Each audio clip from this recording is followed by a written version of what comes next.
Senator Bennett for a very important set of questions, and we have such fond remembrances of our colleague who served on this committee, Senator Salazar. Senator Stabenow, the chair of the Agriculture Committee, our go-to person. Well, thank you, Chairman Wyden and Ranking Member Crapo for the hearing, and welcome, Mr. McHale. We're so glad to have you in front of us and to have your nomination in front of us. We definitely need a chief agriculture negotiator as soon as possible. I know that from the Agriculture Committee standpoint, with myself and Senator Bozeman, we have been urging that this happen as quickly as possible. And I know with the breadth of knowledge that you have, what you bring to the role from your career working on a wide range of issues at USDA, that it's incredibly important that we can. Chuck Schumer and other top Democrats are now urging Biden to go as big as possible in providing financial aid to the American people. So far, $750 fourth stimulus checks have already been approved, and that's for low to middle income households.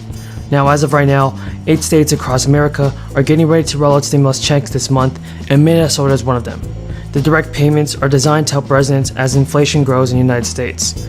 Last week, the Commerce Department announced a second consecutive quarter of economic contraction, which is what many analysts use as a simple definition for a recession. Either way, soaring inflation has left many Americans struggling with food, gas, and housing prices. While U.S. officials debate over the economy, governors are taking the situation into their own hands and handing out stimulus checks to help alleviate some of the pressure put on by the residents. Delaware, Florida, Georgia, and Hawaii are all sending out payments this month.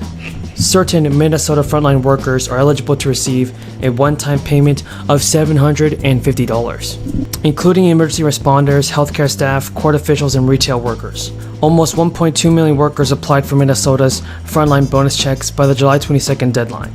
The large number of applicants who are approved could shrink the $750 payout. Governor Tim Walz has also called for a special session of the legislature to pass a proposed income tax rebate of $1,000 for individual filers earning less than $165,000 and $2,000 for couples earning less than $275,000. Here are some breaking news. Today, President Biden announced he is canceling student debt.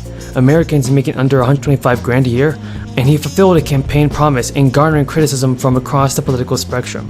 Biden said an entire generation is now saddled with unsustainable debt in exchange for an attempt, at least at a college degree. The burden is so heavy that even if you graduate, you may not have access to the middle-class life that a college degree once provided. Loan forgiveness was once one of Biden's campaign promises, writing in March 2020 that his economic recovery plan included an immediate cancellation of a minimum of $10,000 of student debt per person. In late May, the Washington Post reported that the administration was set to cancel the same amount of debt for Americans making under $150,000, but the White House denied that report at the time. Biden said Americans will have to apply for the relief via a short and simple form that will be set up by the Department of Education. Attempting to ease concerns about the debt and inflation, Biden said that there was plenty of debt reduction to pay for the programs, pointing out that Republican critics had enacted a 2017 tax cut targeted toward the wealthiest Americans. According to the details of the plan released by the Biden administration, borrowers have to pay no more than 5% of their discretionary income monthly on undergraduate loans, down from 10%, and would have their unpaid monthly interest covered as long as they're making payments. It will also forgive loan balances after 10 years of payment for those with balances of $12,000 or less, down from 20 years. Biden announced he will extend the moratorium on student debt payments through the end of the year. Past November's midterm elections and the current pause. Get your talent and skills to work as soon as possible for our farmers and ranchers in rural communities. So I look forward to supporting your confirmation. Obviously, enforcement is very, very important, as well as how we negotiate opening up markets. Our farmers need markets, as we've talked about today. We all know safest, most affordable food supply in the world, and we need markets as to be successful. So I wonder if you might talk specifically about Canada, our friends in Canada, and the dairy market access commitments that we were able to negotiate under USMCA. Dairy is our top commodity in Michigan, and it's really critical that Canada follow through. We know that Ambassador Tai has been focused on the issue, the first trade case that she brought, which was great. But as you know, Canada's response and lack of meaningful changes has been very, very disappointing in this area. So how can we make sure that this second dairy case is successful and results in the real change we need to see from Canada so our dairy farmers see the full benefits of this agreement that we fought so hard to get? Yes. Thank you, Chairman Stabenow. Nice to see you. The dairy farmers in this country are the hardest working farmers there are. I think if you talk to anybody in agriculture, they would all agree that there's no harder workers than dairy.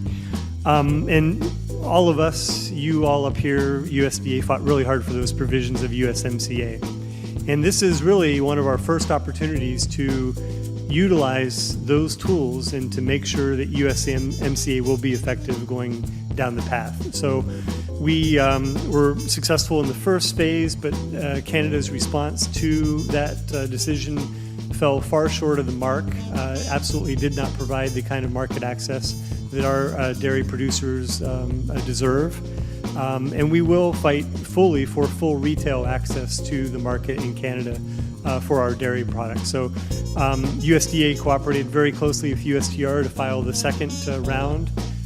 The kind of tenacity that we showed on potatoes, I assure you, Chairwoman Stabenow, we will utilize on dairy. This is not something that we will let rest, and we will continue to work directly with the Canadians until we get the kind of market access that our farmers believe that they deserve, that we believe they deserve. And quite frankly, you know, I mentioned in my opening statement some weariness. We have a lot of dairy folks in our home area, Pennsylvania, and our family involved in and around dairy.